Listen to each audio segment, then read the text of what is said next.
Sa New Testament, meron dalawang klase ng corona. Okay, yung crown na tinatawag. Yung una, yung diadem. Royal diadem ang tawag. Okay, sa Tagalog, diadema. Ang ibig sabihin po nito ay royal crown. Okay? Pwedeng makuha ang royal crown kung nasa lineage ka ng mga hari. Kahit wala kang gawin, makukuha mo yan. Kung ikaw yung prinsipe, syempre, kung tatay mo hari, pag nawala na yung hari, sinong susunod? Yung panganay. Okay, siya na may susunod na hari. Pag nawala na may sumunod na hari, o yung panganay na lalaki, yung susunod naman. Kahit wala kang gawin, you will have a royal crown. Kasi nasa linya ninyo. Yung pangalawang corona sa New Testament, ang tinatawag na Stephanos. Okay? Ang salitang Stephanos, ang ibig sabihin niyan, victor's crown. Ang nakakakuha lang niyan, yung mga nagtagumpay. Yung mga nakipaglaban, nakipagdigma. Okay? Sila yung mga may ginawa, ibinigay yung buhay para magtagumpay. Hindi basta-basta nakukuha ang Stephanos. Okay? Kasi kailangan lumaban sa isang digmaan at magtagumpay. Yan ang pag-aaralan natin ngayon, yung Stephanos. Diyan kinuha ang salitang Stephen. O sa Tagalog ay Esteban. Kung nabasa niyo yung Acts chapter 6 and chapter 7, we will focus sa buhay ni Stephen or si Esteban. Siguro madalas ko masabi Stephen na lang. Kung okay lang sa inyo. Sa Bible yung Tagalog, Esteban yan. Siya rin po yun. Okay? Siya yung naglikha, siya yung nagpasimula nung Stephanos, yung victor's crown. Ano ba yung napagtagumpayan ni Stephen at ano ba yung dapat pagtagumpayan ng bawat mananampalataya? So bilang mananampalataya, ipinakita ni Stephen ang 4 na bagay sa atin dyan. Next slide po muna. Bakit tayo mag-next slide? Yan ang ating title, si Esteban at ang corona ng buhay. Okay, so kaya pala. Okay, yan ang ating part 7 title. Okay, si Esteban o si Stephen at ang corona ng buhay. Meron ba rito pangalan Stephen? Sa mga kasama natin ngayon, wala. Okay, so maganda pala ang kahulugan ng pangalan yan. Victor's crown. Okay, may 4 na bagay na ituturo sa atin si Stephen. Kung paano mabubuhay bilang isang mananampalataya ni Kristo Jesus. Sabi po dyan, first slide, bilang lingkod. Si Esteban, bilang lingkod. Paano siya naglingkod sa Panginoon? Ngayon, maraming kumakatok sa inyong mga pintuan. Gusto namin kayong paglingkuran sa darating na eleksyon. Iboto nyo. Ten. Ay, happy birthday pala yun. So, maraming kumakatok, pero minsan gusto nila yung position lang, yung kapangyarihan, yung leadership lang, right? Pero nakakalimutan yung paglilingkod. Nakalimutan nila yung number 1 sa kanilang job description para maging public servant. Right? Pero dito, bilang mananampalataya, paano tayo maglilingkod? Paano yung totoong servant leadership? Hindi lang po kayo tinawag bilang leader, tinawag po kayo bilang servant leadership. Unang-una, ang totoong lingkod, ang totoong leader, naglilingkod. Pangalawa, paano magiging saksi? Paano natin nakita yan sa buhay ni Stephen? Tayo bilang mananampalataya, ano tayo bilang saksi? Are we good in witnessing, sharing the gospel? Pag sinabing saksi, may nakita kang maganda, may naranasan kang maganda, may nabalitaan kang maganda, at ibinabalita mo to. Ibinabahagi sa iba. Yun ang pagiging saksi. Okay, sabi nga natin last Sunday, may 2 klaseng testimony ang isang Kristiyano. Naalala niyo po ba? Yung unang testimony o yung unang patotoo ay yung ibang tao ay napapalayo kay Kristo dahil sa atin. Pangalawa, yung ibang tao ay napapalapit kay Kristo dahil sa atin. 2 klaseng testimony lang. Meron ang isang Kristiyano. Kapag kasama ba tayo nila, napapalapit sila kay Kristo? Or kapag kasama tayo nila, lalo silang napapalayo kay Kristo. Mamimili lang tayo doon. Okay? So, si Stephen or si Esteban bilang saksi. Paano siya naging saksi? Sa kabutihan ng Panginoon. Pangatlo, bilang hukom. Okay, hindi ko naman sasabing mag-lawyer kayo. Hindi ko nasasabing maging judge kayo. Pero, tayo bilang Kristiyano, dapat judge tayo. Sabi sa mga social media, huwag kayong namang judgmental. Kayong mga Christian kayo.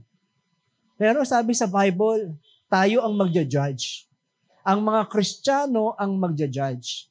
Lalo na pag muling bumalik ang Panginoon, kasama ang mga anak ng Diyos na huhusgahan ang lahat ng bagay, kasama tayo doon. So dapat ngayon pa lang, you practice good judgment. Bilang isang hukom, pinapatunayan niya sa korte kung sino yung mali at kung sino yung tama. Kaya bilang Kristiyano, dapat alam mo na ngayon, Lord, ano ba yung tama? Ano ba yung paglalaban ko hanggang kamatayan? Ano ba yung mga bagay na iiwasan ko kasi alam kong mali?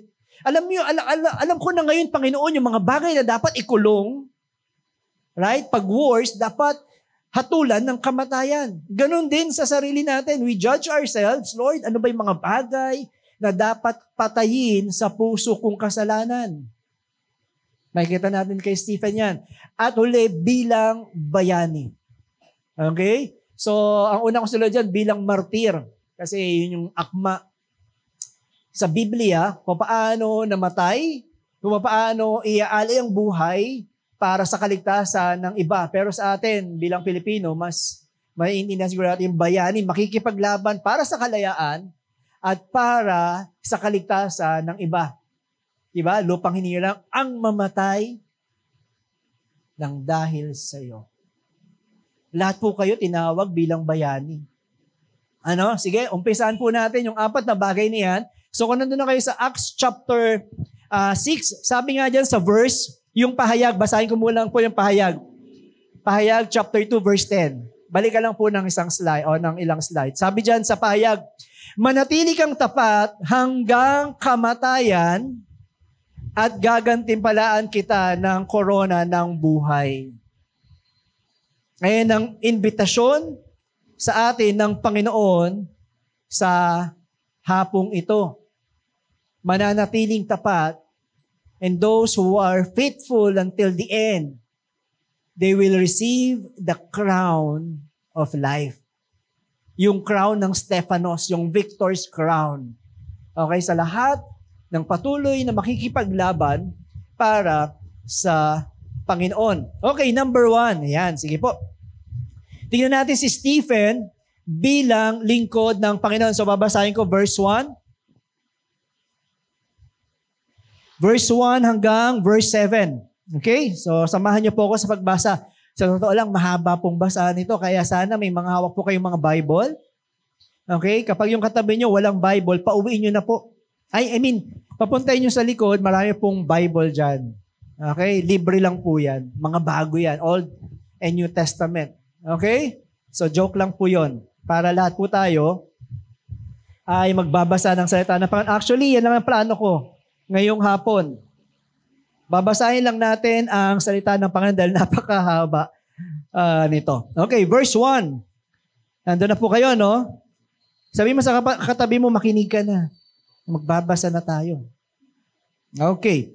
Verse 1. Habang patuloy na dumarami ang mga alagad, nagkaroon ng reklamo laban sa mga Hebreo, ang mga Helenista. So ang Hebreo ay mga local people na natinirahan sa Jerusalem. Ang kanilang lingwahe Aramaic o Aramaiko.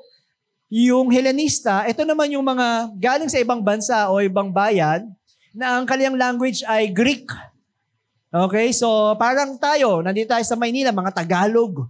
Sumama ang mga taga-Bicolano. Sumama ang mga Ilocano, Cebuano, Dabawenyo, kasama natin. Okay, pero may problema sa pagsasamang ito. Sinabi nila, ang mga byuda sa pangkat nila ay napapabayaan sa pang-araw-araw na pamamahagi ng ikabubuhay. Okay, yung mga pagkain hindi nakakaabot sa kanila. Prina-prioritize yung mga Tagalog. Kami taga rito sila muna unang bibigyan ng pagkain. Okay, yung mga galing sa kapag may natira, maabutan namin kayo. O kaya naman, hindi na nakakarating sa kanila kahit meron. Okay, yung ayuda. Hindi sila nabibigyan. So nagreklamo ang ilang mga elitista. Verse 2. Kaya tinipo ng 12 apostol ang buong kapulungan ng mga mananampalataya at sinabi sa kanila, hindi namin dapat pabayaan ang pangangaral ng salita ng Diyos upang mga siwa sa pamamahagi ng ikabubuhay. or pagkain, paghahanda ng pagkain, pagluluto, o paghuhugas. Kaya mga kapatid, pumili kayo sa mga kasama ninyo na 7 lalaking iginagalang, puspos ng Espiritu at sa Tagalog. Laksan nyo kapag yung Tagalog. At MBB na tong gamit ko. At matatalino. Ba, tagabigay lang ng pagkain, dapat matalino. Okay. So, at matatalino. Upang ilagay namin sila sa tungkuling ito. Samantala, iuukol naman namin ang aming panahon sa pananalangin at pangangaral ng salita. Nalugod ang buong kapulungan sa panukalang ito. Kaya't pinili nila si Esteban, isang lalaking lubos ang pananampalataya sa Diyos at puspos ng Espiritu Santo. At sina Felipe, Procoro, Nicanor, Timon, Parmenas at si Nicolas na taga Antioquia, isang hintil na nahikayat sa pananampalatayang Hudyo. Nang iharap sila ng mga apostol, sila'y ipinanalangin at pinatungan ng kamay. Patuloy na lumaganap ang salita ng Diyos at dumami ang mga alagad sa Jerusalem. At maraming Hudyo ang naniwala sa magandang balita. Wow! Ang ganda, no? 7 verses pa lang. They presented the problem. May mga nagreklamo na dahil nakakita sila ng problema. Tayo po ba? Kapag nakakita ng problema, anong una nating reaksyon? Pag may problema ang mag-asawa, anong unang reaksyon? Pag may problema ang magkapatid, pag may problema ang magkasintahan, anong unang reaksyon? Ito kasi problema agad eh.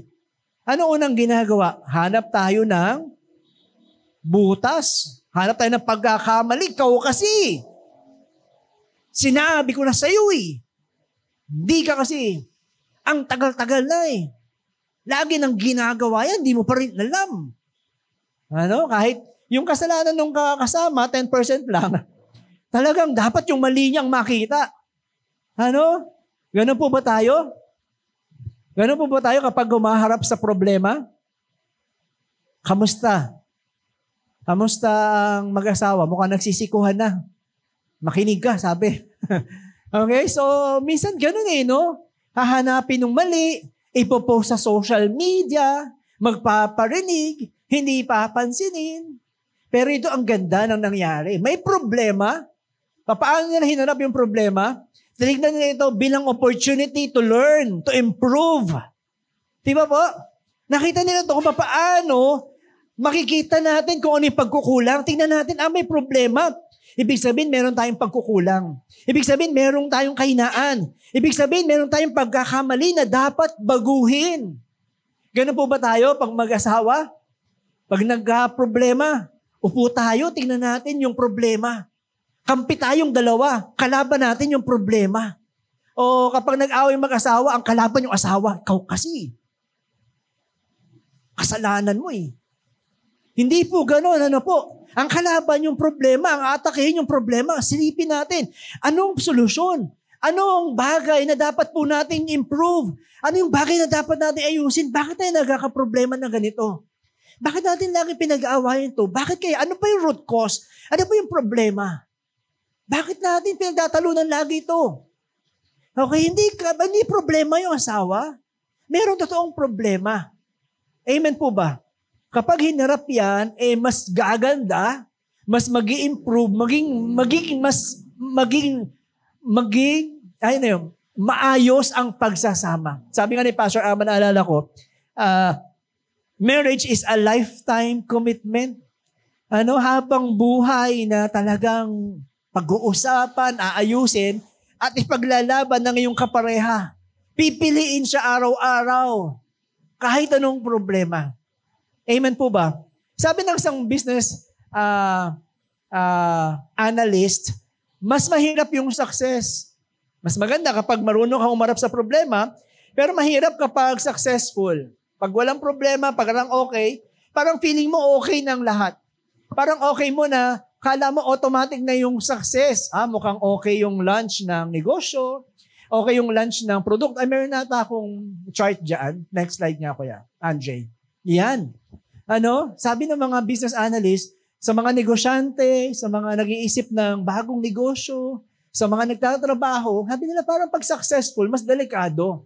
Bakit? Kasi akala ng mga Pilipino, kapag successful sa una, successful na yun, tuloy-tuloy, automatic yan. Hindi po ganon. Lahat ng negosyo, lahat ng produkto, lahat ng serbisyo, dadaan sa 4 cycle or life cycle stages ng marketing na yan. Lahat. Kahit anong trabaho, kahit anong negosyo, dadaan sa 4 stages yan. Ibig sabihin, may introduction. Introduce natin yung bagong business. Grand opening. Okay, invite natin yung ganito para kumanta. Invite natin si Pastor para pag-pray. Yes, may introduction, tapos may growth. Wow, ang galing. Nabawi ko na yung puhunan ko. Meron ng return of investment. Ang ganda ng negosyo.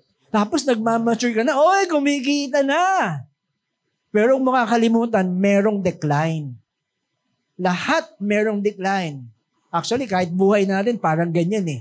Tama po ba? Hindi tayo laging malakas, pero merong decline ang bawat negosyo. Napapahaba lang ng iba ang ilalim kasi time. Okay? Yung ilalim time. Napapahaba lang nila kasi bakit? Nag-i-improve sila eh. Nagdadagdag sila ng bagong produkto. Nagdadagdag sila ng bagong promo. Nagbabagdagdag sila ng bagong mga sales. Ng mga budget meal. Kaya humahaba yung kanilang maturity. Pero dahil yung panahon, magsasawa na yung customer doon sa produkto. Dapat mag-isip ka nga na bago para humaba yung maturity. Right? So, delikado ba't ba ako napunta dito? Success, ayun. Delikado yung success. Kung sa tingin mo successful ang buhay, walang problema, mag-ingat ka. Kasi bakit? Ang kasunod niyan, decline. Pagbagsak. Bakit kaya yung buhay namin? Puro problema. Okay lang yan. Paahon ka palang kapatid. Sabi mo sa kanya, huwag kang babagsak. Kasi gumagano na eh. Parang pa-decline na eh. Mag-uumpisa pa lang eh, decline. Introduction mo na. So, wala mo nang babagsak. Okay lang pa may problema, pero may pag-ahon. May pag-angat. Okay po ba tayo dyan? So, ayan ang sinasuggest na, sige, balik tayo sa number 1. Okay? Sabi dyan, bilang lingkod. Si Esteban, bilang lingkod ng Panginoon. Tayo ay mga lingkod ng Panginoon. Paano tayo makakapaglingkod sa Panginoon? Merong mga kabataan dito, gustong maging leader ng church. Okay, gustong mag-lead pass, baka pwede mo sumali dyan sa harapan. Baka pwede kong hawakan to, baka pwede akong maganito. At nung kinausap namin yung kanilang magulang, Mrs., pwede bang si ganito ay mag-undergo ng discipleship or leadership? Pass, magaling yung anak ko na yan, matalino yan. Masipag yan sa church. Kaya lang may problema ako sa kanya sa bahay. Hirap na hirap mautusan.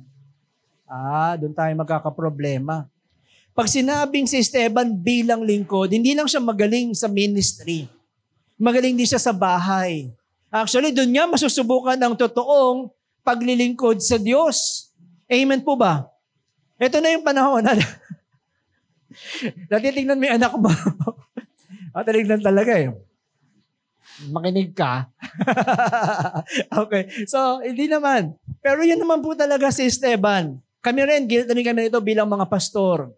Akala namin, kaya namin lahat. Since nasubukan naman namin lahat, kahit anong posisyon sa church siguro, kahit anong ipahawak sa amin ng aming mga pastor dati, pinagbuti talaga namin. Kaya na ngayon, akala namin, kaya namin yan. Hindi kami hingi ng tulong. Guilty ang mga pastor dyan at ilang mga worker. Nakala mo, kaya mo ang lahat. Pero sa totoo lang, napapabayaan mo ang maraming bagay. Ito ang guilt. Ito yung pagkakamali ng mga apostol. Sinubukan nilang gawin yung mga bagay na yun. Ano nangyari? Napabayaan nila yung mga Helenista. Hindi nila nabibigyan ng pagkain. At the same time, hindi na sila nakakapanalangin. Hindi pa sila nakakapag-aral ng salita ng Diyos. Sabi nila, kailangan namin ng tulong. Kailangan namin ng ibang tao. Ako pa naman, parang handyman din ako. Sa bahay, meron ako pang electrician, pang tubero, pang mason, parang minsan parang gusto mo, kaya mo, pero hindi naman talaga eh. Lalo na pang hindi yun ang gift mo. Right?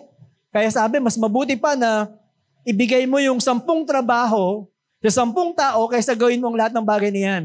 Ito yung kwento ng Project Paglinang. Ayan, alala ko. Next slide po. Project Paglinang ba yan? Ayan. So, ikwento ko yung Project Paglinang. Naalala ko yan kasi matagal na natin pinapanalangin yan sa puso natin. Parang magdadalawang taon na yung Project Paglinang. Nagkikwento ko na sa mga leaders siya. Nag-aantay rin lang sila for about more than a year. Tapos, dumating sa punto na talagang kailangan ko na ng tulong. Kasi gusto mong gawin, kaya lang walang katulong. Okay? At dumating yung mga tulong. Ayan. Dumating ang maraming Stephen.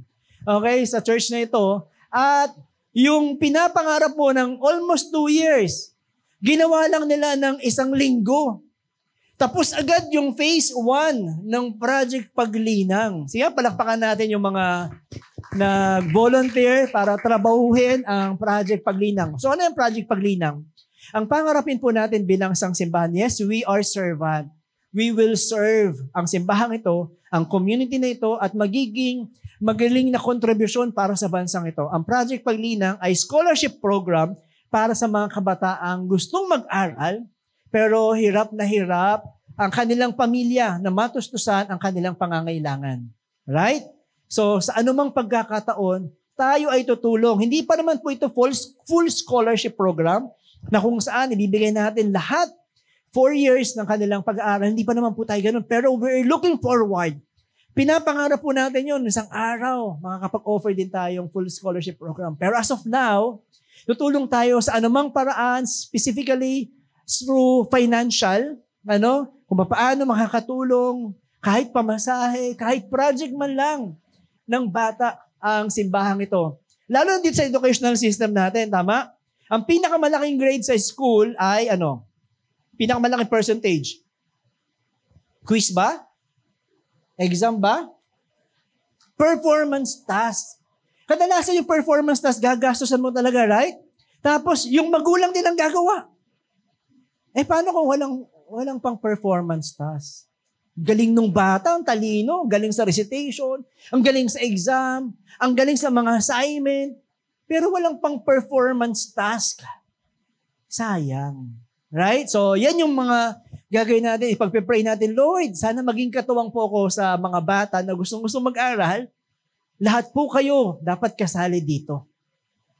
Hindi bilang susuporta na bilang sponsor. Kailangan po namin ng mga sponsor, ng mga tutulong, lalong-lalo mga workers, they are required na maging sponsor para sa Project Paglinang.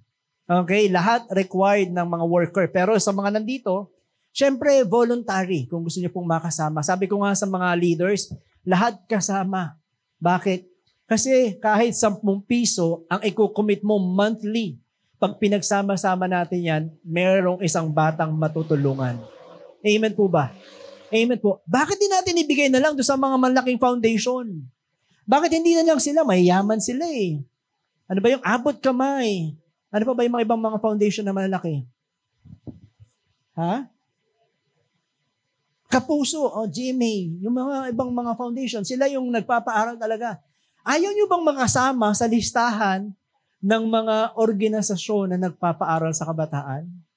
Magsisimula tayo sa 1, 2, 3, at kung maraming susuporta, mas marami tayong kabataang mapag-aaral at mapagtatapos sa simbahang ito. Amen po ba? We are not about the numbers. Yes, marami sila. Pero Lord, ibilang nyo po kami sa mga simbahan, sa mga Kristiyanong naglilingkod para ang isang Pilipinong kabataan ay magtagumpay para sa bayang ito at para sa iyo. Amen po. So sige nga po, palapakan natin ang Panginoon para sa programang ito. Sama niyo po lagi sa panalangin.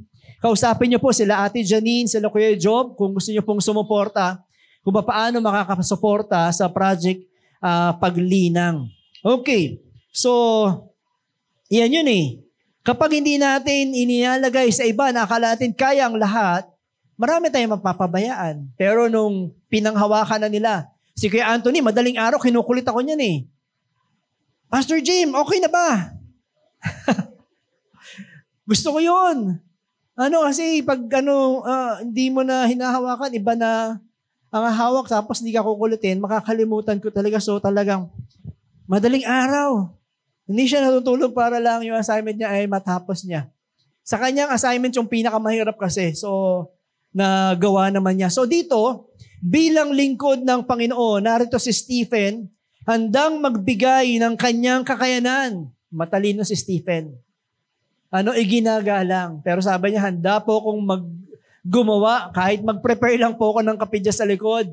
Kahit maghugas lang po ako ng mga pinggan. Kahit magpulot lang po ako ng mga kinainan o magbigay lang, Panginoon, ng pagkain. Gagawin ko po ito para sa iyo. Amen po ba? Tingnan mo yung katabi mo, magaling na lingkod yan ng Diyos. Layo ng tingin. Katabi nga eh. So, tayo ay maglilingkod dahil sa Panginoon. Okay, so let's focus on Stephen na. Siya yung unang binanggit dyan na lingkod ng Panginoon. So magpo-focus tayo sa kanya. Tingnan natin siya bilang saksi number 2. Okay, si Esteban or si Stephen bilang saksi. Okay, ng mabuting balita ng kaligtasan. Sa verse 8, sabi po dyan, pinagpala ng Diyos si Esteban at pinagkalooban ng kapangyarihan, kaya't nakakagawa siya ng maraming kababalaghan at himala sa harapan ng madla. Minsan nakipagtalo sa kanyang ilang kasapi ng sinagoga ng mga pinalaya. Ibig sabihin, nung pinalaya, dati silang mga slave. Tapos ngayon, naglilingkod na sila sa templo na binubuo ng mga Hudyong taga Cyrene, Alejandria, Cilicia at Asia. Yung Asia po dito, hindi po yung Asia natin. Yung ibang Asia po ito. Yung sa banda po itong Turkey, may isang maliit na bayan doon ng pangalan ay Asia. Okay? So verse 10, ngunit hindi nila kayang salungatin ang karunungang kaloob ng Espiritu kay Esteban. So may nakipagtalo sa kanya. Mga miyembro ng sinagoga. Okay, dahil bakit? Nakakagawa siya ng mga himala sa madla.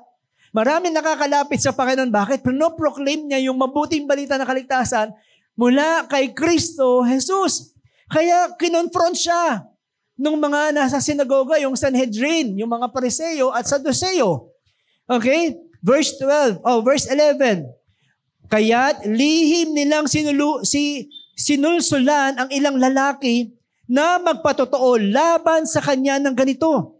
Sabihin mo, narinig naming nilalait niya si Moses at ang Diyos. Pero niyo po, nung panahon pa lang nila, uso na ang fake news. Sinulsulan, sinuhulan, binayaran para magsinungaling. Ikalat mo ito.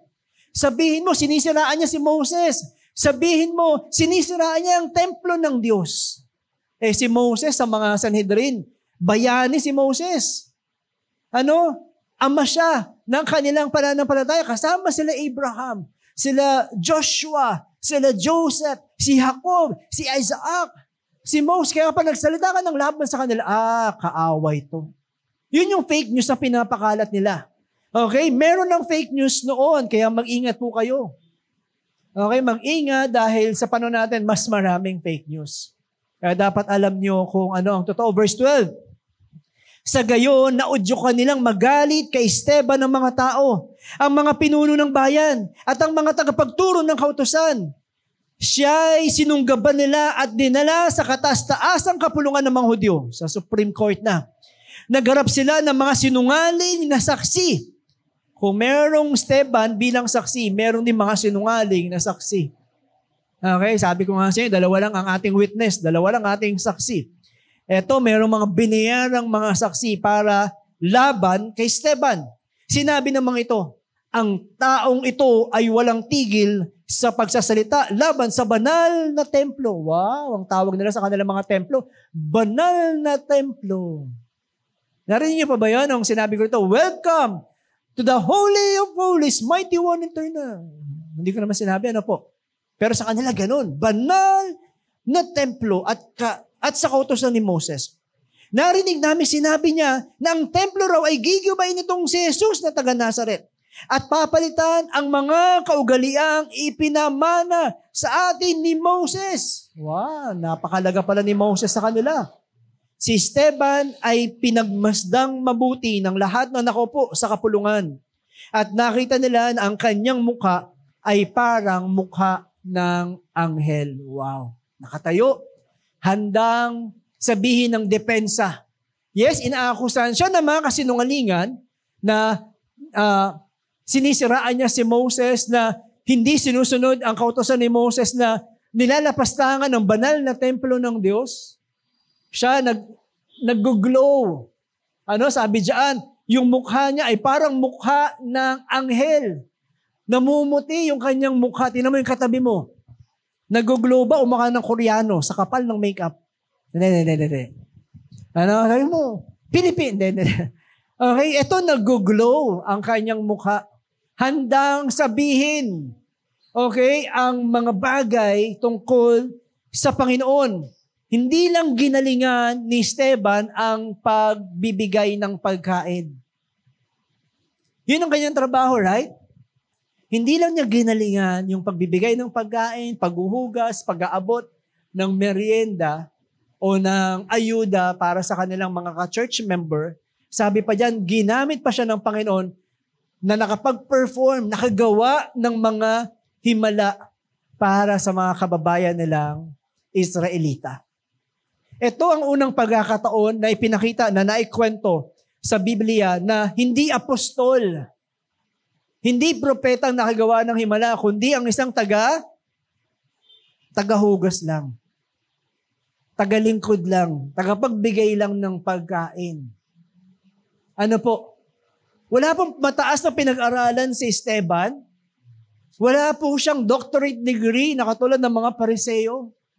Hindi po nga siya nag-undergo ng 3 years na lagi kasama ni Jesus. Nakikinig lang siya sa mga apostol. Si Esteban ay nakakagawa ng himala mula sa Panginoon. Kaya sa mga bagay nito, ito na yung highlight. Sa punto na ito, verse 6 o chapter 6 and chapter 7, ito na yung highlight ng ministry ng mga apostol, ng unang simbahan para sa mga Israelita. Bakit? After kasi nito, pupunta na sila sa Samaria at sa mga Hintil. Kaya nakarating sa atin ang mabuting balita ng kaligtasan. Tingnan niyo po sa verse 9. Meron niya nabanggit na isang bayan na pinagmulan ng mga Pariseo at Saduceo. Okay, ano yung sabi dyan? Saan mga bayan galing sila? Galing sila sa Cyrene, Alejandria, Cilicia at Asia. Yung Cilicia, alam niyo po ba, diyan ang pinagmulan ni Saulo. Sino nakakilala kay Saulo? Sino si Saulo? Si Paul. Okay? Si Pablo. Kilala niyo si Pablo, si Paul? Yung sumulat ng kalahati ng New Testament. Okay? Siya si Pablo. Galing siya dyan sa Cilicia. Actually, kasama si Pablo sa kapulungan yan. Sa kataas-taasang kapulungan, isa si Saulo na humahatol kay Esteban. At habang ikikwento ni Esteban ang kanyang depensa, nakita ni Saulo na nagliliwanag ang mukha ni Esteban na parang anghel. Handang magbigay ng saksi, handang magbigay ng kanyang depensa para sabihin kung ano ang katotohanan. At sabihin na nagsisinungaling ang mga taong ito. Pero makikita po natin dyan na kung ano yung ginawa nila sa Panginoong Jesus. Diba, gumawa siya ng mga himala. Si Stephen, dinala siya sa kapulungan. At ngayon nililitis. Handang magbigay ng kanyang depensa. Pero kung anong ginawa sa Panginoong Jesus, ganun din ang gagawin kay Stephen. Okay? Ganun din ang ginawa sa Panginoong Jesus. Sinuhulan din na yung mga tao para magsabi ng mga kasinungalingan at eventually kumalat yung kasinungalingan kaya lahat ng tao ang sinisigaw ay ipako siya sa krus. Ipako siya sa krus. Ganitong nangyari kay Stephen. Maling hustisya, walang tamang proseso ng hustisya,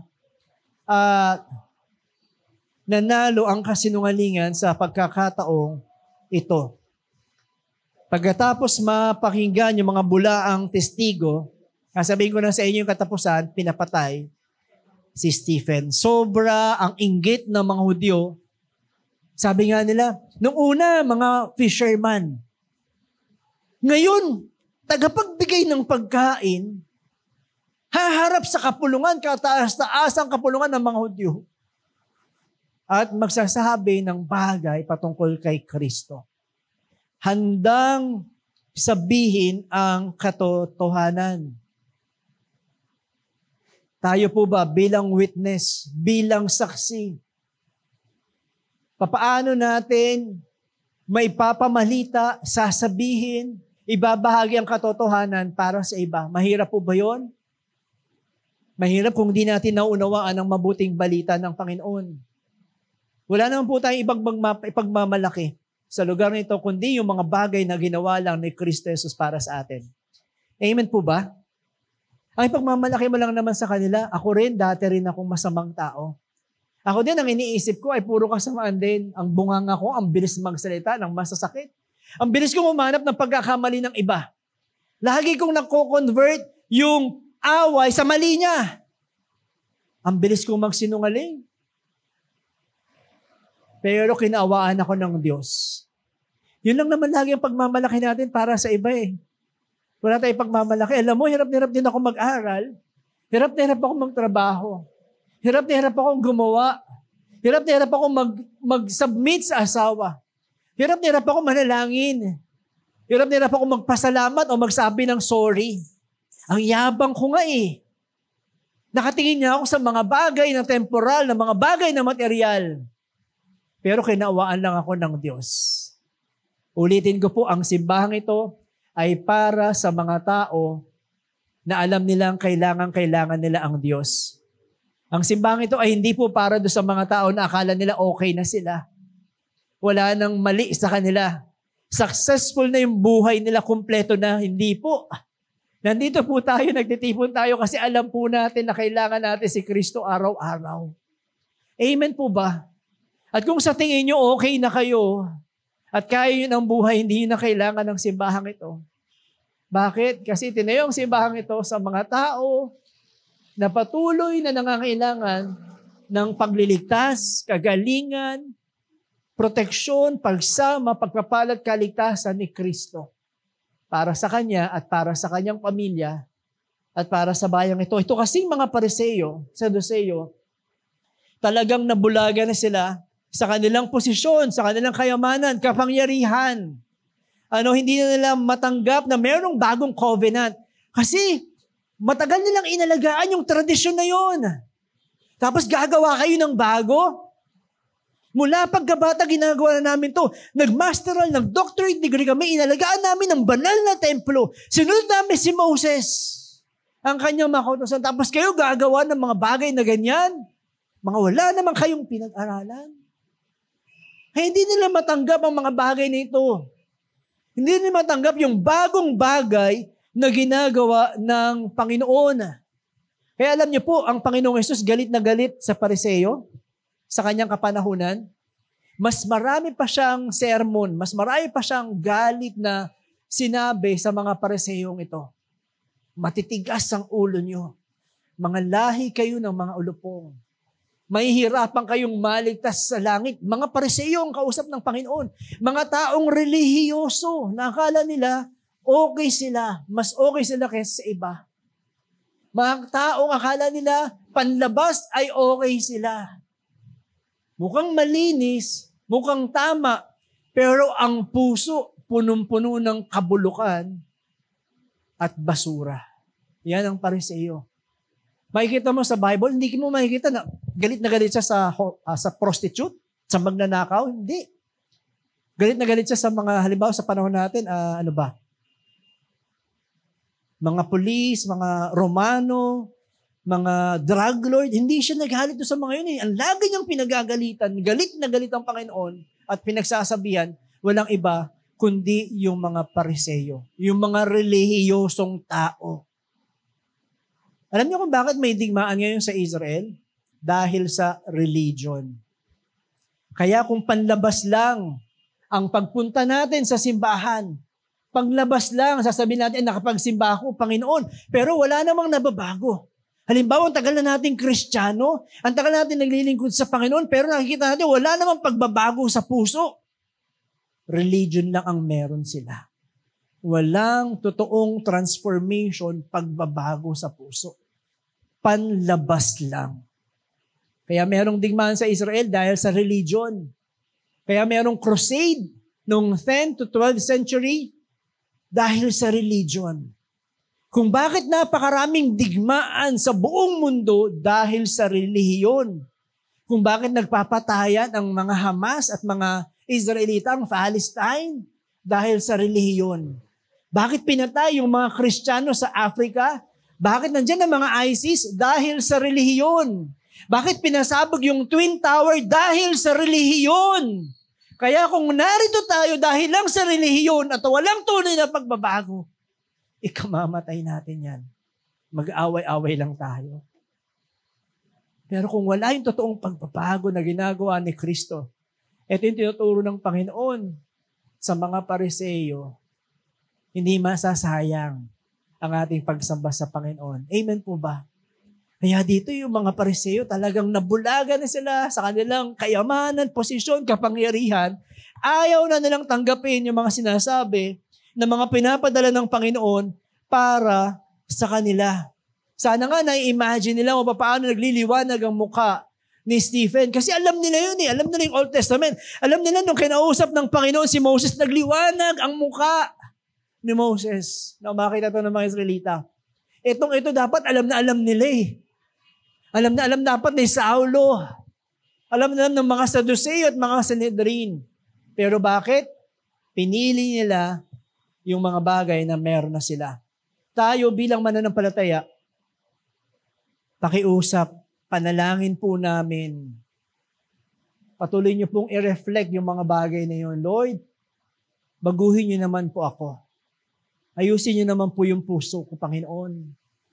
Tulungan niyo ako, O Diyos, sa mga bagay na dapat alisin, patayin sa puso na ito, Panginoon. Lord, tulungan niyo po akong tunay na maglingkod at tunay na maging saksi para sa inyo. Na makikita ng ibang tao, Lord, may nagbago. Lord, merong himalang nangyari sa akin dahil nagtiwala ako sa iyo. Dahil nanampalataya ako sa iyo. Yung part 6 natin, di ba? Ano yung pinakamagandang himalang pwede mangyari sa tao? Ang isang rebelde na binago ng Diyos. Yan ang pinakamagandang himala na pwedeng mangyari sa bawat isa sa atin. Okay, number 3. Bilis lang tayo. Tayo bilang hukom. Okay? We judge ourselves first para maging maayos ang mga prinsipyo na ipapasa natin sa ating mga anak, sa ating asawa, sa ating magulang, sa kapatid, at sa mga taong nakapaligid sa atin. So mababasa po natin dito yung pinakamahabang preaching sa Bible. Yung preaching ni Stephen kasi talagang sinamarize niya yung Old Testament. Mula kay Abraham, kay Jacob, kay Isaac, kay Jacob, kay Josue, kay Joshua, kay Moses, kay David, kay Solomon. So ikikwento niya talaga. Sabi nyo, nagsasabi ako ng kasinungalingan at nilalabanan ko yung mga kautusan ni Moses. Ito ang kwento. Sinimulan pa niya kay Abraham. Okay? So medyo mahaba po ito at gusto kong basahin sa inyo. Ayokong laktawan ang bagay nito. So buksan nyo yung Bible. Chapter 7 na po tayo. Okay, babasahin natin yung 60 verses. Pero utay-utay lang natin. Okay. Hingin na lang kay Pastor Romeros ng tubig maya-maya. Okay, verse 1, chapter 7. Sabi dyan, si Esteban ay tinanong ng mga pinakapunong pari, totoo ba ang lahat ng ito? Diba, may mga witness na nagdidiin sa kanya. Totoo ba ang lahat ng ito? Sumagot si Esteban, mga kapatid at mga magulang. Pakinggan ninyo ang sasabihin ko. Ang dakila at makapangyarihang Diyos ay nagpakita sa ating ninunong si Abraham nang siya'y nasa Mesopotamia pa, bago siya nanirahan sa Haran. Sinabi sa kanya ng Diyos, iwan mo ang iyong lupain at ang mga kamag-anak at pumunta ka sa lupain ituturo ko sa iyo. Kaya't umalis siya sa lupain ng mga Kaldeo at nanirahan sa Haran. Pagkamatay ng kanyang ama, sila'y pinalipat ng Diyos sa lupain ito na inyong tinitirhan ngayon. Gayunman, hindi pa siya binigyan ng Diyos. Thank you. Nang kahit nakapirasong lupa, ngunit ipinangako sa kanya na ang lupain nito ay magiging pagmamayari niya at nang magiging lahi niya kahit na wala pa siyang anak noon. Ganito ang sinabi sa kanya ng Diyos, makikitira ka sa ibang lupain. Ang iyong magiging lahi, aalipinin sila roon at pahihirapan sa loob ng 400 taon. Ngunit parurusahan ko ang bansang aalipin sa kanila. Aalis sila roon at sasamba sa akin sa lugar na ito. At inutos ng Diyos kay Abraham na ang pagtutuli bilang palatandaan sa kanilang kasunduan. Kaya't nang isilang si Isaac, tinuli niya ito sa 8 araw. Ganon din ang ginawa ni Isaac sa anak niyang si Jacob. At ginawa naman ni Jacob sa 12 niyang anak na lalaki na naging mga ninuno natin o na ating lahi. So ayan, kunento niya na mula kay Abraham hanggang kay Isaac hanggang kay Jacob. Habang nagliliwanag ang kanyang muka at punong-puno ng lakas ng loob at punong-puno ng banal na espiritu. Nakikita ang pagsama ng Panginoon para sa kanila. Ang mga Pariseo kasi, kaya niya nabanggit ito, kasi ang pinagmamalaki nila, sabi nga dyan, yung palatandaan ng kanilang kasunduan, yung lumang tipan. Ito yung pinagmamalaki lagi nila. Kami ay mga tuli. Kami ay sumusunod kay Moses. Kami ay sumusunod sa tabernakulo hanggang sa templo. Sinusunod namin para ito ay patuloy na maging banal. Yan ang pinagmamalaki ng mga Pariseo. Mga bagay na panlabas lang. Na mga bagay na temporal lang. Ano po, yan ang mga pinagmamalaki nila na sila ay laman lagi ng templo. Ginagawa namin ang mga tradisyon mula pa sa tradisyon ni Abraham. Kaya pinagmamalaki nila, mga anak kami ang tunay na anak ni Abraham. Ano yung sabi ng Panginoong Jesus sa kanila na nabubuhay pa? Hindi, kung anak kayo ni Abraham, mamahalin niyo ako. Kapag minahal ako ni Abraham. Ano po? Sabi ng Panginoon sa kanila, sa totoo lang, mga anak kayo ng demonyo. Naalala niyo po yun? Ano? Yan ang pinagmamalaki lagi nila. Kasi sinusunod nila yung tradisyon. Yung lumang tipan, ay gumagawa na ng bagong tipan. Ang Panginoon hindi nila namalayan. Bakit? Kasi akala nila, okay na sila doon. Akala nila sa pamamagitan ng kanilang gawa, sila ay maliligtas. Akala nila dahil mabait sila, dahil mabuti sila, sila ay maliligtas. Akala nila dahil sila ay nag-aayuno, nakita ng mga tao na nanalangin sila, mga panlabas lang ang mga bagay na ginagawa nila. Pero sa kaloob-looban, hindi sila makakaranas ng kaligtasan sa ganong klase ng puso. Bakit? Ang laman ng puso nila ay gustong pumatay. Okay? So, diretso ko lang po yung pagbasa, verse 9. Sabayan niyo po ako, ang mga ninuno nating ito ay nainggit kay Jose. Okay? Si Joseph, yung isa sa anak, ni Jacob. Kasi si Joseph ay paborito, ay binibigyan ng pero yung kanyang mga kapatid ay nainggit, pinagtangkaang patayin, at ibinenta, kaya't siya ay pinagbili nila upang maging alipin sa Ehipto. Ngunit kasama niya ang Diyos. At hinango siya ng Diyos sa lahat ng kanyang kahirapan. Pinagpala siya ng Diyos at pinagkalooban ng karunungan nang humarap siya sa Faraon, ang hari ng Ehipto. Siya ay ginawa nitong gobernador ng Ehipto at tagapamahala ng buong sambahayan ng hari. Nagkaroon ng tagutom at matinding paghihirap sa buong Ehipto, sa Kanaan. Maging ang ating mga ninuno ay walang makuna ng pagkain. Kaya't nang mabalitaan ni Jacob na may trigo sa Ehipto, pinapunta niya roon ang ating mga ninuno sa unang pagkakataon. Sa ikalawang pagpunta nila, nagpakilala si Jose sa kanyang mga kapatid at nalaman naman ng Faraon ang tungkol sa kanyang pamilya.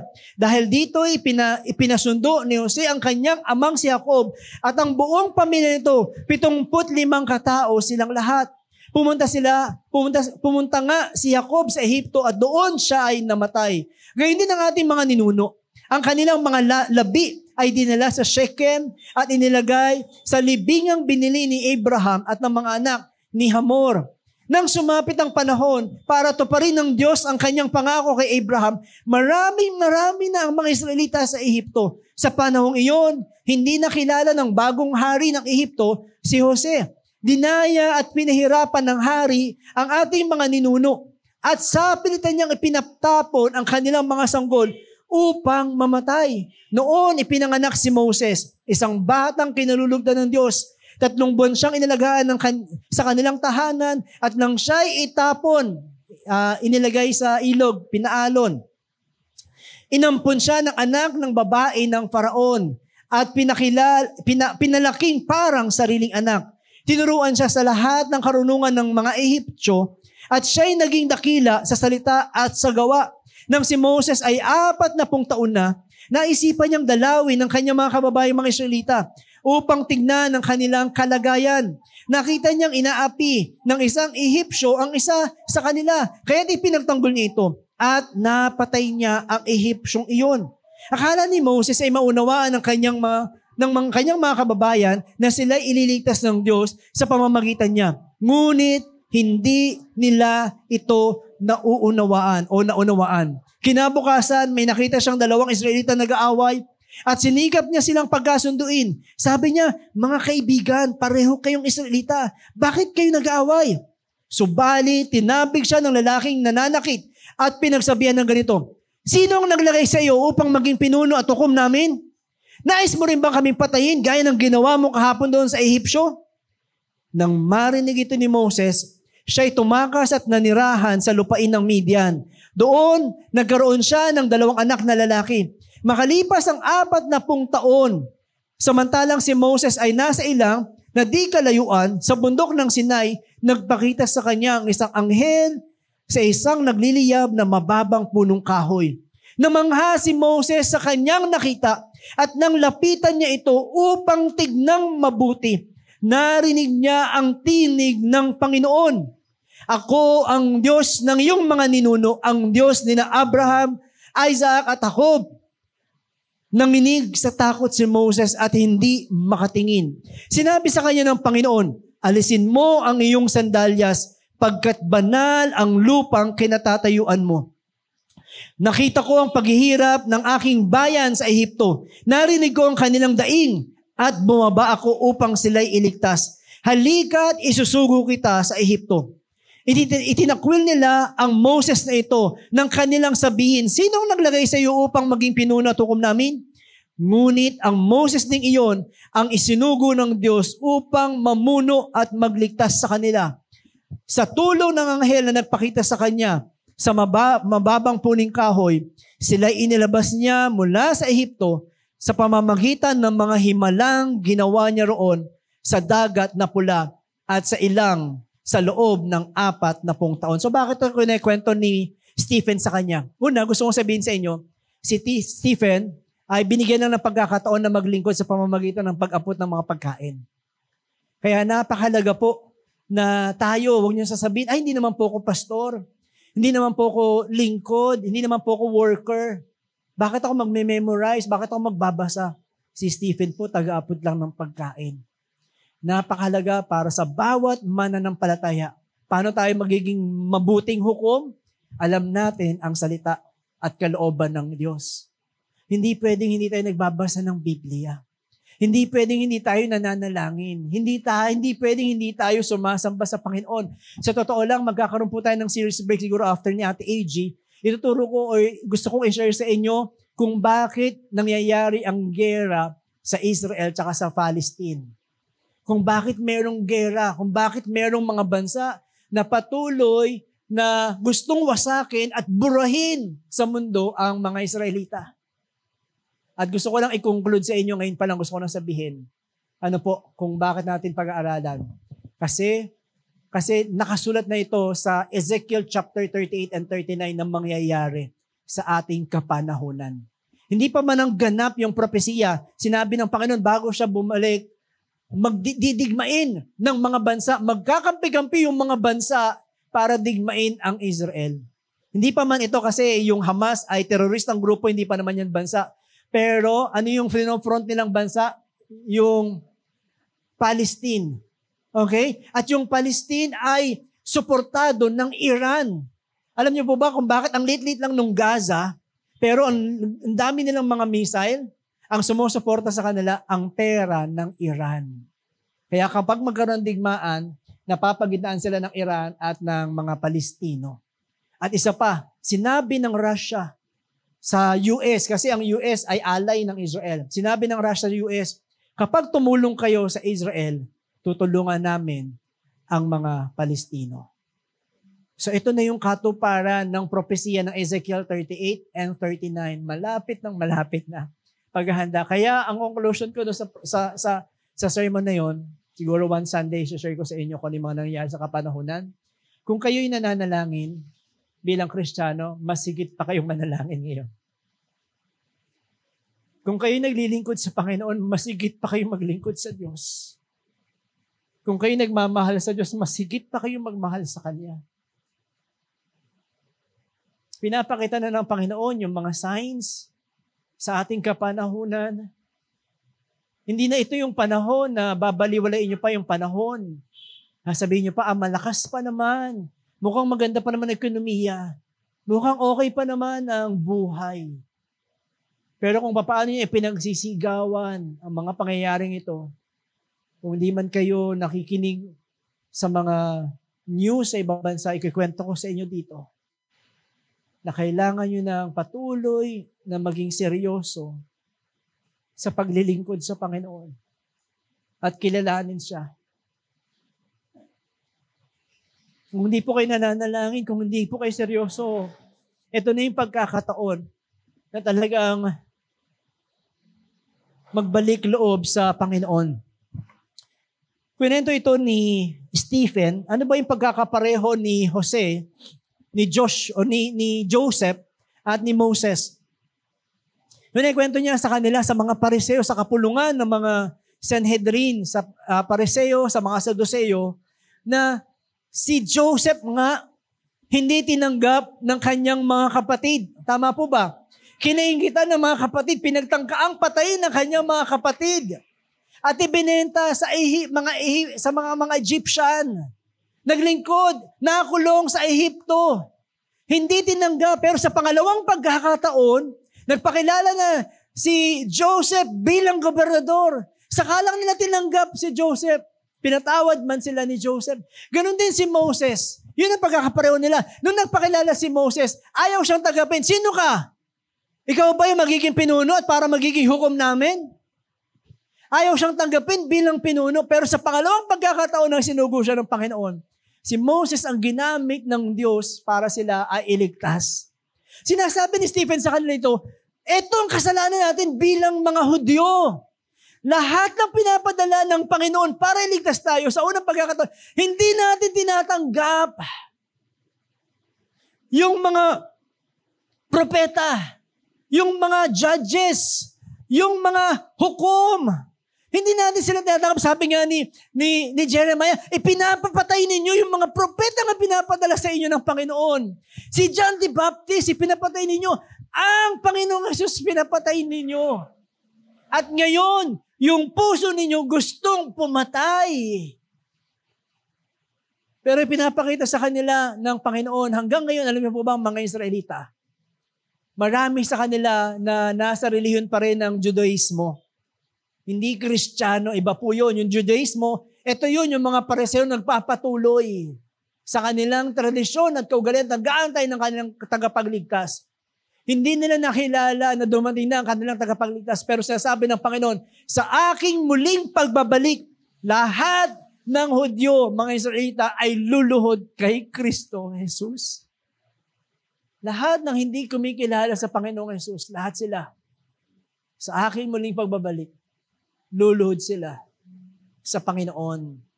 Kaya sabi diyan, patuloy na ina-express, prinipreach sa kanila, hanggang ngayon, iniligtas kayo ng Panginoon kung tatanggapin nyo lang siya.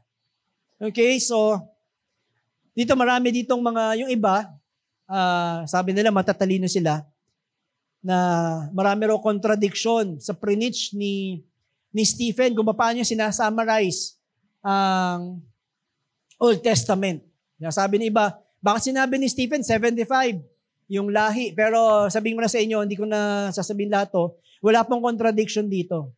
Yes, sinabi ng author, sabi ni Moses na 70 ang pumunta sa Ehipto, yung lahi ni Jacob. Babasahin niyo sa Exodus 70, sa Genesis 70 yung pumunta sa Egypt. Sinabi ni Stephen dito 75. Mukhang hindi consistent ang Bible niyo Pero hindi po ganon. Ang katunayan, ang kwento ni Moses, binilang niya ang pamilya ni Jacob na pumunta sa Ehipto. Ang kwento ni Stephen, kabilang ang pamilya ni Joseph na nasa Ehipto na. Kaya 75. Ang binabasa nilang Bible kasi Septuagint ang tawag po doon. So huwag niyo nang problemahin yon. Pero wala pong contradiction. May sasabi naman dito, hindi naman mapagkakatiwalaan. Sabi, Shechem, hindi naman dyan inilibing sila. So, yes, hindi nung inilibing ng una, pero inilipat yung kanilang mga labi sa Shechem. So, mapangahawakan nyo na totoo ang inyong mga Biblia. Kung meron mang mga critical thinkers sa kala nila, ay tama sila. Marami pong mga matatalino na nag-aral ng Biblia, napapatunayan na ang Biblia ay mapangahawakan ng inyong buhay. Okay, diretso po natin. Verse 37. Okay, tingin po sa Bible, hindi po sa akin. Para sama-sama po natin basahin. 37. Siya rin ang Moses na nagsabi sa mga Israelita, ang Diyos ay pipili ng isa sa inyo at gagawing propetang tulad ko. Siya ang kasama sa kapulungan ng mga Israelita sa ilang at ng anghel na nagsasalita sa kanya at sa ating mga ninuno sa bundok ng Sinai. Siya ang tumanggap ng mga salitang nagbibigay buhay mula sa Diyos upang ibigay sa atin.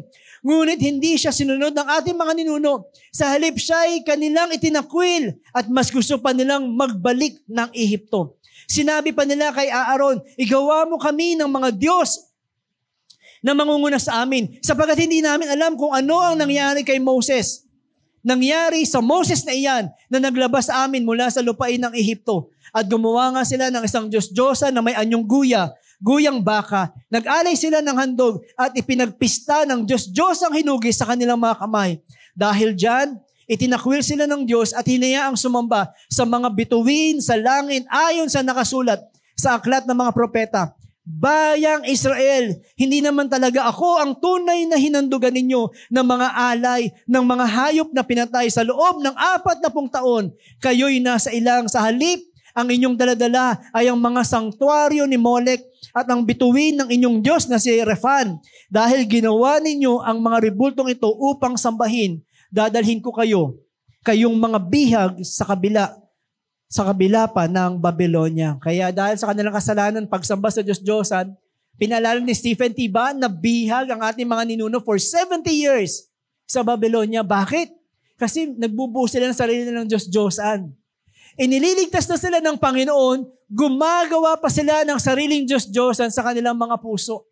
Ito din yung kalagayan ng puso natin. Gumagawa tayo ng sariling Diyos-Diyosan, sinasabi niya sa mga Pariseo. At sasabihin ko sa inyo, ito rin ang kalagayan ng ating mga puso ngayon. Gumagawa ng sariling Diyos-Diyosan.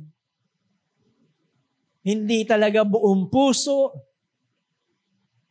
na nagtitiwala sa Panginoon. Di ba po? Nag-Joshua series na tayo Nag-Deuteronomy series na tayo. Nakita natin kung bakit galit na galit ang Diyos sa mga sumasamba sa Diyos-Diyosan. Tama po? Yes, binigyan sila ng pagkakataon. Mahabang panahon for 40 years, for 400 years, for 420 years, for 70 years. Maraming pagkakataon binigay sa kanilang Panginoon.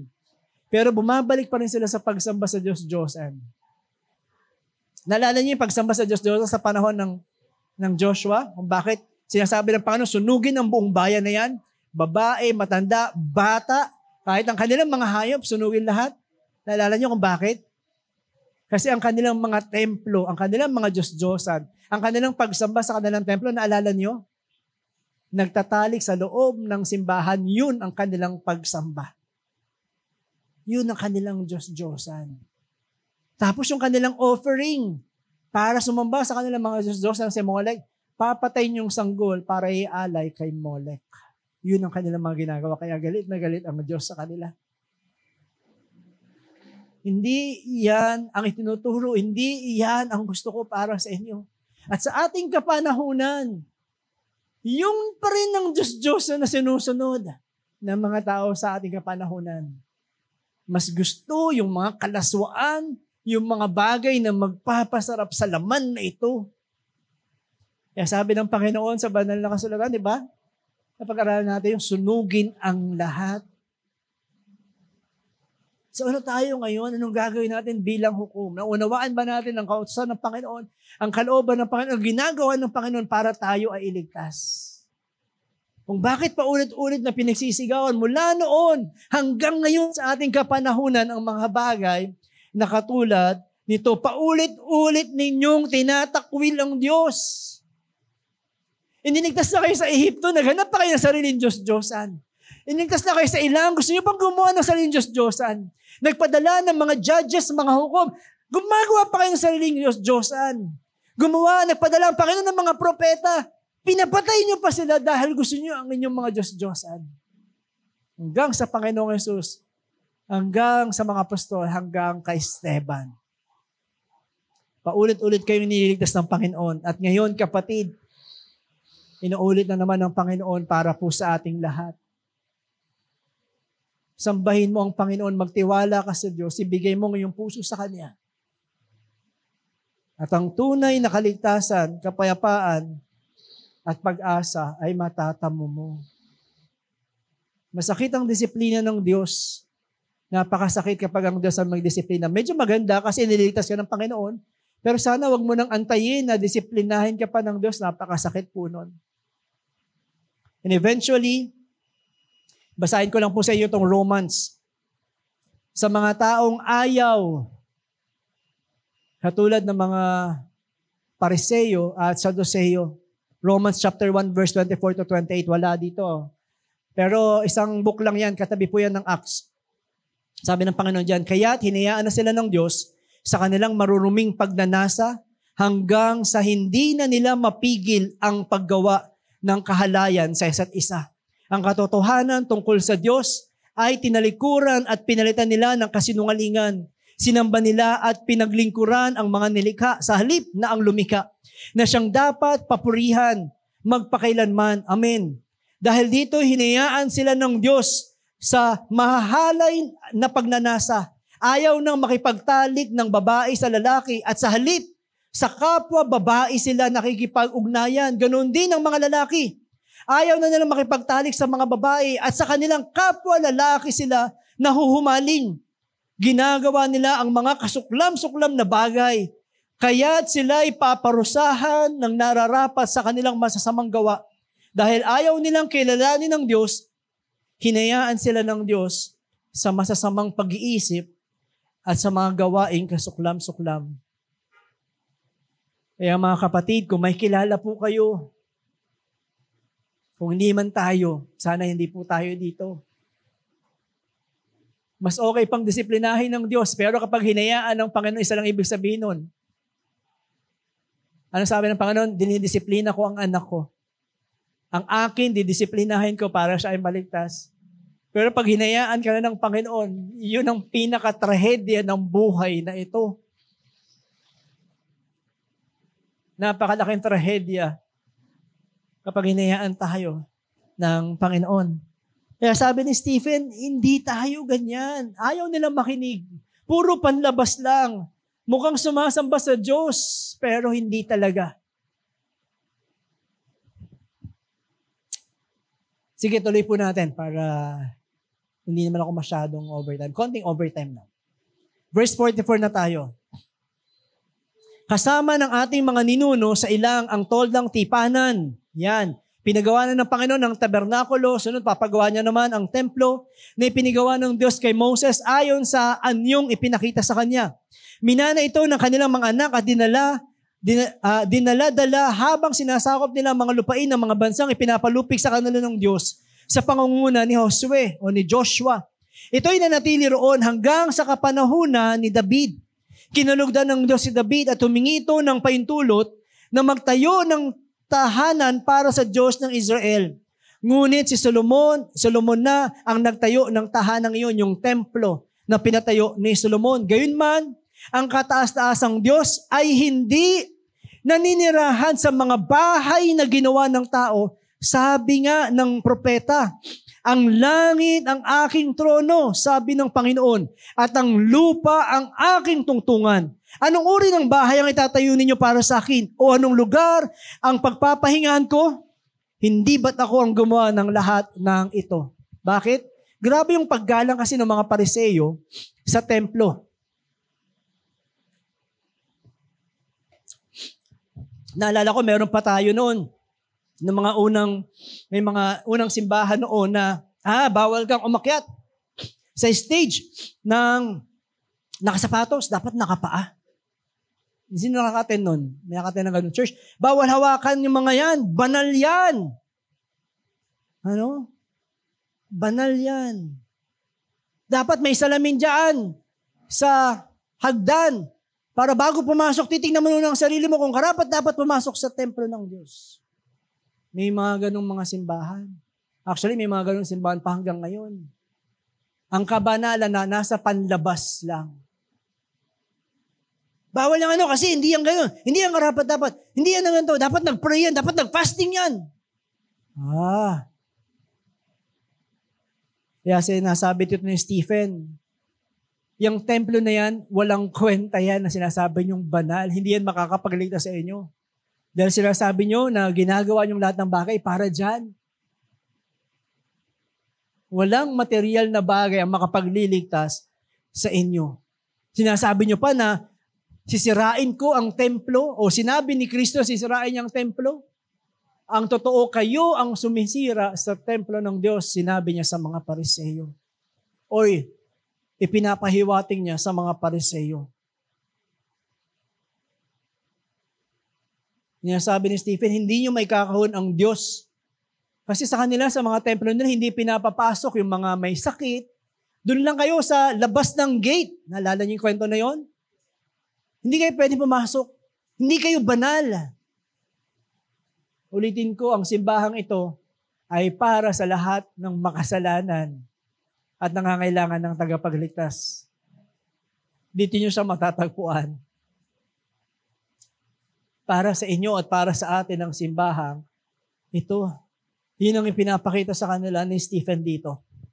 Sabi sa 51, napakatigas ng ulo ninyo. Biruin mo, no? Yung tagapag-serbadora lang.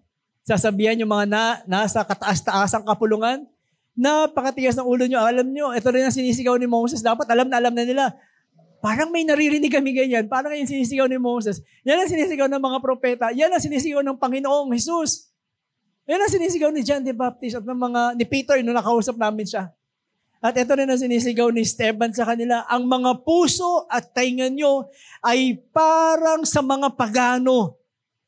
Kung ano ang ginagawa ng inyong mga ninuno, yun din ang ginagawa ninyo ngayon. Lagi ninyong nilalabanan ng Espiritu ng Diyos. Sinong propeta ang hindi inusig ng inyong mga ninuno? Pinatay nila ang mga nagpapahayag tungkol sa pagparito ng matuwid na lingkod na inyo namang ipinagkanulo at ipinapatay. Tumanggap kayo ng kautosang ibinigay ng Diyos sa pamamagitan ng mga anghel, ngunit hindi naman ninyo ito sinunod. Kaya nung umpisa pa lang, nung Acts series natin, sabi ko na sa inyo, di ba po? Every time na makikipag-usap ang Panginoon sa mga Pariseo, huwag niyo isipin ang ibang relihiyon. Huwag niyo isipin ang ibang tao. Huwag niyo isipin ang ibang wala rito. Isipin niyo po, tayo. Ang unang kailangan ng paghuhukom, walang iba kundi ang sarili natin. Lord, meron bang Pariseo sa puso na ito? Lord, bakit ipinagmumukha mo sa akin na napakatigas ng ulo ko? Lord, salaminin mo nga, Panginoon, yung mga bagay na gusto mong ayusin sa buhay ko. Bakit ipinaglalaban ko pa rin, O Diyos, yung mga bagay? Ipinagpapatuloy ko pa rin yung mga bagay? Bakit parang tingin ko sa sarili ko, righteous ako kaysa sa ikukumpara ko sa asawa ko na wala dito? Kaysa sa ikukumpara ko sa mga anak ko na wala dito? Kaysa sa ikukumpara ko, Panginoon, sa magulang ko na wala dito? Parang okay ako. Ulitin ko, every time na kinakausap ang mga Pariseo dito, tayo ang kinakausap ng Panginoon. Sabi mo sa katabi mo, tayo ang kinakausap ng Panginoon. Kaya ito na yung climax, ito na yung highlight ng ministry, ng mga apostol sa bayan ng Israel. Kasi nagtipon na lahat ng matataas na pinuno ng mga Hudyo, ang Sanhedrin, at pinakamahabang preaching, pinakahuling sigaw para sa kanila.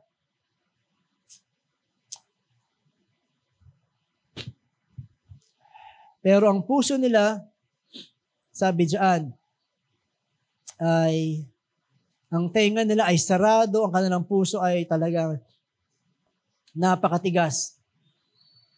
Matagal na silang nabubuhay sa isang tradisyon na patay, kaugaliang patay, kaya hindi na nila makita ang katotohanan. Amen po ba? Tayo bilang tagasunod ni Kristo, tayo po ay maglilingkod, tayo po ay magiging saksi, at tayo ay isang hukom na kung saan patuloy ni paglalaban kung ano ang tama at itatakwil kung anong mali. Last, sabi dito sa number 4, last na po, si Stephen bilang bayani. Okay? Mula verse 54 hanggang verse 60, basahin ko na po lahat. Nagnit-ngit sa matinding galit kay Esteban ang buong kataas-taasang kapulungan ng mga Hudyo nang marinig ang mga ito. Kanina naiinggit lang, ngayon nanginginig na. Nangingit-ngit na sa matinding galit. 55. Ngunit si Esteban na puspos ng Espiritu Santo ay tumingala sa langit at nakita niya ang kaluwalhatian ng Diyos at si Jesus na nakatayo sa kanan ng Diyos. Kaya sinabi niya, tignan ninyo, nakikita kong bukas ang kalangitan at ang anak ng tao na nakatayo sa kanan ng Diyos. Tinakpan nila ang kanilang mga tainga at nagsigawan. Pagkatapos sabay-sabay nilang sinugod si Esteban at kinaladkad siya palabas ng lungsod upang batuhin. Inilagay ng mga saksi ang kanilang mga balabal sa paanan ng isang binatang nangangalang Saulo. Ayan po si Pablo. At habang binabato nila si Esteban, nanalangin siya ng ganito, Panginoong Jesus, tanggapin po ninyo ang aking espiritu. Lumuhod si Esteban at sumigaw ng malakas, Panginoon, huwag mo po silang panagutin sa kasalanang ito. At pagkasabi nito, siya'y namatay. Sa ganitong klaseng panahon, na maraming nagkalat na kasinungalingan sa ating kapaligiran, huwag niyo pong babaliwalain kasi pumapatay na ang kasinungalingan na yan.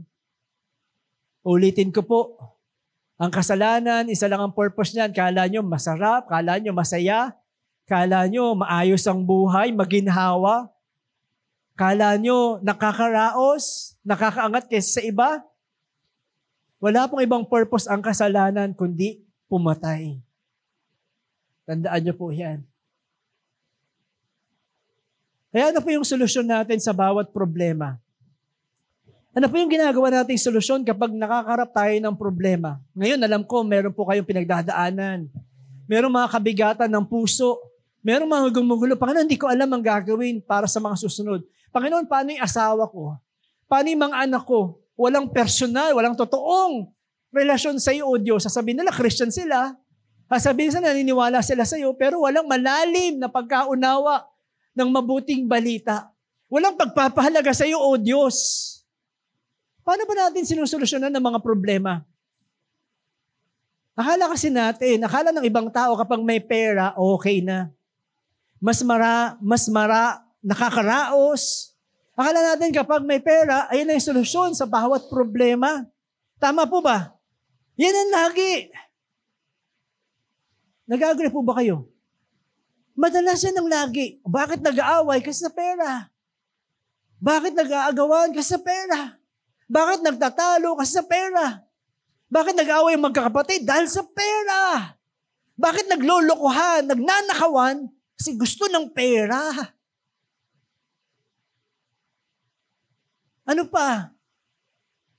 Dapat maganda ang edukasyon.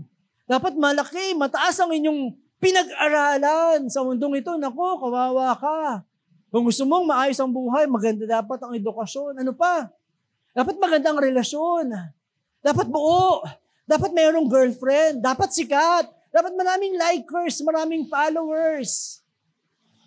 Ano pa? Dapat masaya. Okay na yung ganito, basta masaya tayo. Dapat malakas. Okay na, hindi nagsisimba, basta malakas naman ako, wala naman akong problema. Dapat may posisyon, may kapangyarihan. Kaya nagpapatayan yung mga nasa posisyon para lang manalo. Ano pang mga bagay ang solusyon na ginagawa ng tao para masolusyonan ng problema?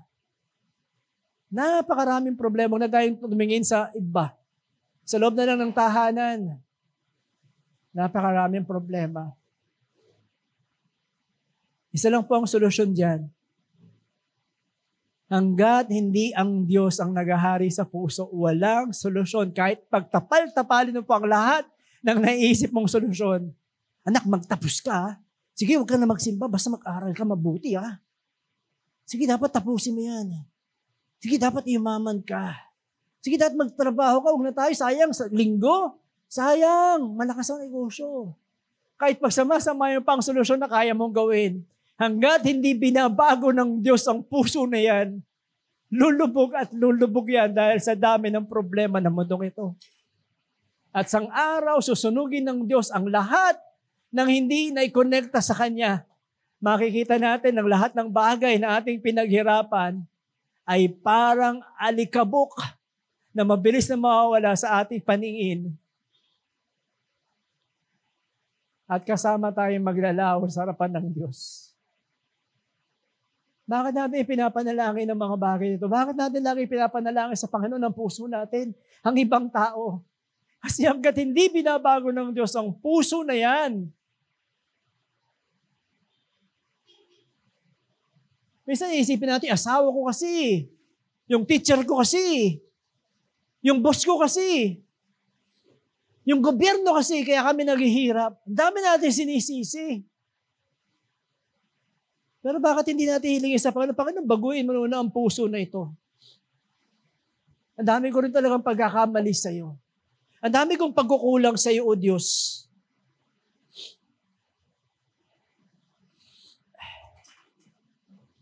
Ito na yung pangatlong pagkakataon na sila ay pumatay ng tao dahil akala nila sumasamba sila sa Diyos. Unang pinatay nila si John the Baptist. Sila rin ang dahilan kung bakit namatay si John the Baptist. Pangalawa, sino? Ang Panginoong Hesus. Pangatlo, si Esteban or si Stephen. Akala nila malapit sila sa Diyos. Akala nila ginagawa nila ang kalooban ng Panginoon. Kamusta ang misyon bilang Kristiyano? Kamusta tayo bilang ama, bilang asawa, bilang magulang sa ating mga anak, bilang anak o bilang kapatid, kamusta tayo? Nagagawa ba natin yung mission natin para sa Panginoon? At sa aking pagtatapos, gusto ko lang ikwento ang isang tao na to.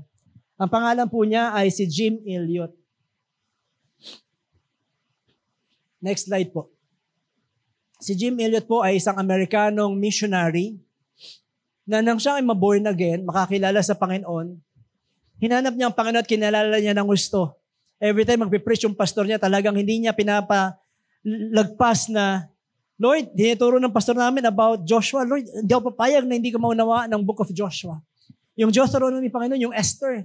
Nasa series kami ng Acts, Panginoon. Gusto ko, Panginoon, hindi ko papayag na hindi ko maunawaan ito, O Diyos. Makita ko, Panginoon, yung mission ko sa buhay. Kaya nung makita niya at makilala niya yung kadakilaan ng Diyos sa kanyang buhay, pinili niya ang magmisyon para sa Panginoon. Humanap siya ng mga kaibigan na kapareho ng kanyang puso. Ano po? Kaya kayo mga kabataan, humanap kayo ng mga kaibigan na pareho ng inyong puso. Huwag kayong magdadalawang isip, okay? Na hilingin sa Panginoon, Lord, bigyan mo po ako ng mga kaibigan na pareho ng puso ko. Si Jim Elliot, ang gusto niya magmission sa Diyos, Lord, bigyan niyo po ako ng mga kaibigan na mga kasama kong magmission sa Ecuador. Sapagkat napakaraming mga tao doon na hindi pa nakakarinig ng mabuting balita ng kaligtasan. Kaya nakakuha siya ng mga kaibigan, 5 sila, pumunta sa Ecuador. Lahat ng naipon niya, ay ginamit niya para i-invest sa misyon sa Ecuador. Nagpatayo siya ng maliit na clinic doon para pag may mga sakit pupunta roon. Yung mga tribo, mga membro ng tribo, nagpatayo sila ng maliit na eskwelahan para makapag-aral, makapagbasa. Gumaling sa buhay. Lahat na pangangailangan ng mga tribo yun, talagang in-invest nila, ibinuhos nila ang kanilang kayamanan para sa kanila. And then nabalitaan ni Jim na merong isang tribo na hindi pa nila naabot. Ito yung Auca. Okay, yung tribo ng mga Auca, talagang hindi word na agresibo eh. Anong tawag doon? Basta kapag merong pupunta sa kanila mga foreigner, papatayin nila at kinakain nila. Okay, pero sabi ni Jim, Lord, ito talaga yung pangarapin ko. Ito yung panalangin ko. 2 taon niyang pinalangin. Lord, gamitin niyo po ako para abutin ang tribo ng Auca. At sumama yung kanyang mga kasamahan, yung asawa niya na paiwan dahil merong mahalagang ministry na naiwan doon sa tribo. 5 sila na lumipad papunta doon sa Auca. At paglabag ng kanilang eroplano, sinalubong sila ng mga warriors at pinagsisibat at patay silang lahat.